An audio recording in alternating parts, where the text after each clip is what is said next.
दोस्तों नमस्कार। मेरे चैनल पर बिहार के तमाम नियोजित शिक्षक भाई बहनों का स्वागत है। बहुत सारे साथी हमारे कमेंट कर रहे थे कि सर हम नियोजित शिक्षक ही अगर रहते हैं, कोई भी परीक्षा नहीं दिए और ना देंगे भविष्य में, तो हमें 8वें वेतन से क्या लाभ होगा। बहुत सारे लोग कमेंट कर रहे हैं कि उनको कह रहा है कि आपको 8वें वेतन का लाभ नहीं मिलेगा और बहुत ज़्यादा बेनिफिट नहीं है, परीक्षा भी नहीं दिए, एनपीएस का भी लाभ नहीं मिलेगा, तो बहुत तरह का हानि जो है उन लोगों को जुड़वाया जा रहा है। तो वो लोग देखिए, अब नियोजित शिक्षकों की संख्या थोड़ा कम हुआ है। आप देख रहे होंगे कि गोपालगंज वगैरह में भी धरना प्रदर्शन हो रहा है। तो जितने गोपालगंज में शिक्षक हैं वो बढ़ चढ़ के हिस्सा नहीं ले रहे हैं हमारे सत्येंद्र सर के साथ में, कम ही लोग ले रहे हैं। 20 संख्या में 20-25, क्या पूरे गोपालगंज में 20-25 शिक्षक हैं? ज़रा सोचिए, विचारिए। गोपालगंज शहर के ही लोग तो आते, कम से कम जो गोपालगंज शहर के नियोजित शिक्षक हैं वो तो रहते। सबके सब बाहर घूमने के लिए ही तो नहीं चले गए, पेमेंट मिला ही नहीं तो गए तो नहीं होगा घूमने के लिए। तो कम से कम शिक्षक का साथ दीजिए। तो चलिए आज बात करेंगे, उन्हीं के कमेंट पर मैं जानकारी लेकर के इकट्ठा करके लाया हूँ कि बिहार के नियोजित शिक्षकों को 8वें वेतन आयोग से 12 तरह का बड़ा लाभ है दोस्तों। जी हाँ, नियोजित शिक्षकों को 8वें वेतन आयोग की जो सिफारिश लागू होगी 1 जनवरी 2026 से, तो 12 तरह के फायदे हैं। ऑडिट पे कमीशन में बिहार के नियोजित शिक्षकों की सैलरी में कितना इजाफा होगा, पूरी जानकारी हम आपके साथ शेयर कर रहे हैं कि बिहार के नियोजित शिक्षकों को 8वें वेतन में क्या क्या फायदा होगा। दोस्तों अगर आप चैनल पर नए हैं तो चैनल को आप हर हाल में सब्सक्राइब कर लीजिएगा, क्योंकि यहाँ पर नियोजित शिक्षक से जुड़े हुआ हर अपडेट आप देखते होंगे कि मिलता है। ऐसे तो मैं हर बिहार शिक्षा विभाग का हर खबर भी यहाँ पर उपलब्ध करवाई जाती है, लेकिन नियोजित शिक्षकों से जुड़ा हुआ भी हर खबर का अपडेट यहाँ पर मिलता है। अब बात करते हैं कि यदि केंद्र सरकार 8वें वेतन आयोग की सिफारिशें लागू की जाती है तो बिहार सरकार भी उसे लागू करेगी, स्वाभाविक है। तो इसमें बिहार के जो नियोजित शिक्षक हैं खास करके उनके ऊपर इसका क्या क्या फ़ायदा होगा, नियोजित शिक्षक कितने लाभ में रहेंगे, इसकी बात की जानकारी हम आपके साथ शेयर कर रहे हैं। कोई ये कह रहा था कि नियोजित शिक्षकों को फ़ायदा नहीं होगा, या आपको ये कहता है कि कोई फ़ायदा नहीं है आपको नियोजित शिक्षक बने रहने में, तो मैं आपको बता दे रहा हूँ कि अभी जितना आपका मूल वेतन है ना, जितना वेतन अभी आप पा रहे हैं, तो उसमें से दुगना से थोड़ा सा 10 से 5 हज़ार रुपया कम रहेगा, लेकिन उतना वेतन आपका हो जाएगा। 30 से 35% वेतन की वृद्धि हो जाएगी आपके वेतन में। तो चलिए, सबसे पहले तो आपका बेसिक पे में ज़बरदस्ती इजाफा होगा, और आप जहाँ पे 8वें वेतन आयोग में आपके सैलरी में वृद्धि होगी, और फिटमेंट फैक्टर के आधार पर शिक्षकों का मूल वेतन बढ़ जाएगा, जिसमें से कुल वेतन में भी बहुत बड़ा इजाफा आपको देखने के लिए मिल जाएगा। अभी आपका जितना मूल वेतन है उसको जान लीजिए कि 2.83 से उसको गुना कर लीजिएगा। जितना आपको मूल वेतन है ना, उसको 2.83 से आप गुना कर लीजिए, देखिए कि आपकी सैलरी कितनी बढ़ती है। बस उतना ही रखिए ना, फालतू चीज़ें भी मत जोड़िए।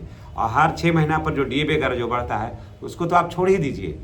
जितना आपका मूल वेतन है उसमें 2.83 से आप गुना करिएगा, और 2.83 होगा। ये पूरा मैं अंदर की बात मैं कह रहा हूँ कि अभी जो बैठ के हो रही है ना इधर उधर, वो सिर्फ बीजेपी में वो सिर्फ दिखाने के लिए बैठ के होती है। सब कुछ पहले से तय होता है, समझ गए? सब कुछ इस तय होता है, क्योंकि हम लोग भी सरकार के रग रग को जानते हैं, रग रग को पहचानते हैं, और सरकार के अंदर की क्या बातें होती है ये सब चीज़ों का पता हो जाता है। तो फिटमेंट फैक्टर 3.83 पर बातें हो रही थी, किसी को कहना था कि 4.33 करिए, किसी को कहना था कि 3 पॉइंट से ऊपर करिए, लेकिन नहीं होगा उतना, समझ गए? 2.83 फिटमेंट फैक्टर होगा, इस चीज़ को जान लीजिए। फिर देखिए, मूल वेतन में वृद्धि हुई, फिर आपको दूसरा है महंगाई भत्ता में भी वृद्धि हो जाएगा, और बेहतर लाभ आपको देखने के लिए मिलेगा, समझ गए? फिर उसके बाद हम बात करते हैं कि मासिक वेतन में भी उल्लेखनीय वृद्धि होगी हर महीना। जैसे अभी आप मान के चलिए कि 50,000 के आसपास है, तो आप जान लीजिए कि आपका वेतन जो है ना वो 85 से 90 हज़ार रुपया प्रति माह हो जाएगा। इतना प्रत्येक महीना आपके सैलरी में बढ़ोतरी होने जा रही है, इसमें तो कोई दो राय नहीं है। समझ गए। मासिक वेतन में आपका 85 से 90 हज़ार रुपया तक की बढ़ोतरी हो जाएगी। एचआर में भी वृद्धि होगी। हालांकि अभी बिहार में एचआर के मामले में अभी सूखा पड़ा हुआ है। कहा जा रहा है कि सब अपने घर पे आ जाइए, बिहार सरकार के पास पैसा नहीं है, एचआर बंद होगा। लेकिन दोस्तों सबका थोड़ी ना बंद हो जाएगा। सब जब लोग घर जाएंगे तब ना, नहीं लेंगे घर ट्रांसफ़र, हम जहाँ हैं वहीं रहेंगे। ट्रांसफ़र जबरन नहीं कराया जाएगा। तो एचआर ने जब घर से 20 किलोमीटर से अधिक दूर रहिएगा तो स्वाभाविक एचआर आपको मिलेगा। अन्य भत्ते में भी वृद्धि होगी। जब रिटायर करने लगेगा तो उसमें आपको ग्रेजुएटी वगैरह मिलने की बातें चल रही है, तो उसमें भी आपको लाभ मिलेगा। फिर आपको ईपीएफ की राशि जो है वो 30,000 वेतन मान करके अब कटने वाला है, तो यहाँ पर भी वृद्धि होगा। वेतन में जो विसंगतियाँ हैं, शिक्षकों की वेतन में कई तरह की भी विसंगतियाँ हैं, अलग अलग है, तो वो भी 8वें वेतन आयोग में दूर होगा। आर्थिक सुरक्षा बढ़ेगा आपका। जैसे अभी आपका बैकग्राउंड कमज़ोर है, फिर अधिक पेमेंट मिलेगा तो स्वाभाविक है कि आपका बैकग्राउंड जो है मजबूत हो जाएगा। आर्थिक स्थिति जो है आपका सबल होगा, मजबूत होगा। बैंक से लोन लेने की आपकी क्षमता में वृद्धि होगी। ये 8वां फायदा है कि आपको बैंक से जो आप लोन लीजिएगा उसमें वृद्धि हो जाएगी। अभी जैसे बैंक क्या है कि 3-4 लाख 5 लाख रुपया दे करके छोड़ देती है, वहाँ पर है जब आप जाइएगा तो आपको बैंक अच्छा खासा फिर पैसा देगी।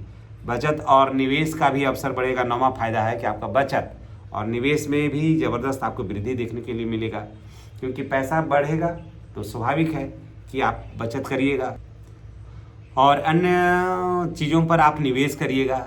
यानी कि आपका रहने का जो स्टैंडर्ड है वो थोड़ा हाई होगा और आपका जीवन स्तर ऊंचा उठेगा।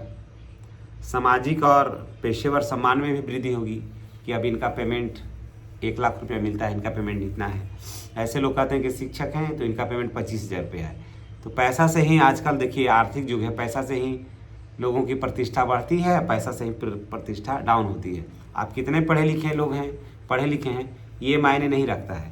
अब ये मायने रखता है कि आपके पैकेट में पैसा कितना है। समझ गए। आपके पैकेट में पैसा कितना है ये मायने ज़्यादा रखता है। ये मायने नहीं रखता है कि आप कितने पढ़े लिखे हैं।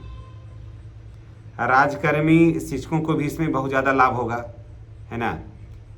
जो राजकर्मी बने हैं उन शिक्षकों को भी लाभ होगा और नियोजित शिक्षकों को भी लाभ होगा। तो आपने देख लिया कि एज ए नियोजित शिक्षक आपको 8वें वेतन का लाभ में भी अच्छा खासा वृद्धि है। यानी कि आपको 85 से 90 हज़ार रुपया जो है ना, आपको वेतन में वृद्धि होगा ही होगा 8वें वेतन आयोग से, ना का कोई सवाल ही नहीं है। और 1 जनवरी 2026 से ये सिफारिश लागू हो रही है और आपको 1 जनवरी 2026 से इसका लाभ मिलेगा। और ये लागू चाहे जब से हो जाए माने मिलने लगेगा, लेकिन 1 जनवरी 2026 से एरियर के साथ आपका वेतन का भुगतान होगा। समझ गए। इंस्टॉलमेंट में आपका वेतन का भुगतान होगा। चलिए इसी के साथ हम आपसे विदा लेते हैं और नेक्स्ट वीडियो में हमारी और आपकी फिर मुलाकात होगी। अगर बातें पसंद आई हो तो चैनल को सब्सक्राइब करके और वीडियो को अधिक से अधिक शेयर करिएगा, ताकि अन्य हमारे शिक्षक भाई बहन हैं जिनके पास पहुंच सके। आने वाला कल आपका शुभ हो। धन्यवाद।